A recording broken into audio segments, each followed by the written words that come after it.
જેતપુર જામકંડોળાના ધારાસભ્ય અને સહકારી આગેવાન જયેશ રાદડિયા મહીસાગરની મુલાકાતે આવ્યા હતા, જ્યાં વડગામમાં પાટીદાર સેવા સમાજના સ્નેહમિલન કાર્યક્રમમાં હાજરી આપી જયેશ રાદડિયાએ મંત્રીમંડળના વિસ્તરણ અંગે જણાવ્યું કે મંત્રીમંડળમાં સ્થાન મળવું ના મળવું એ નસીબની વાત હોય છે। નરેન્દ્ર મોદી જ્યારે મુખ્યમંત્રી હતા ત્યારે મંત્રી તરીકેની જવાબદારી નિભાવી હતી। 42 કામે લેવા પાટીદાર સમાજના કાર્યક્રમમાં રાજસ્થાન અને મધ્યપ્રદેશથી પણ સમાજના આગેવાનો ઉપસ્થિત રહ્યા હતા।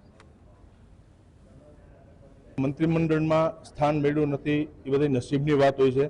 જ્યારે 30 વર્ષની મારી ઉંમર હતી ત્યારે રાજ્ય સરકારની અંદર નરેન્દ્રભાઈ મોદી મુખ્યમંત્રી હતા ત્યારે મેં જવાબદારી મંત્રી તરીકેની સંભાળી છે। એટલે 10 વર્ષ સુધી કામ કર્યું છે। સમયે સમયે બધાનો વારો આવતો છે, નામ ચાલતા હોય છે, એટલે પણ જે કંઈ નિર્ણય આવતો હોય શિરોમાન્ય હોય છે। એટલે 10 વર્ષ મેં કામ કર્યું છે। આવનારા દિવસોમાં પાર્ટી જે જવાબદારી આપે કામ અમે કરતા હોઈએ છીએ। ના ઘટતું વટકું કીધું કે સમાજ, બધી જ્ઞાતિ, બધા જિલ્લા બેલેન્સ કરીને ચાલતું। એક સમય એવો હતો કે વિજયભાઈ રૂપાણી મુખ્યમંત્રી હતા રાજકોટ જિલ્લાના, એટલે 2 કેબિનેટ મંત્રીઓ પણ હતા। એટલે એ તો સમય સંજોગ અને દેવ પ્રમાણે જિલ્લાના પ્રતિનિધિ તરીકે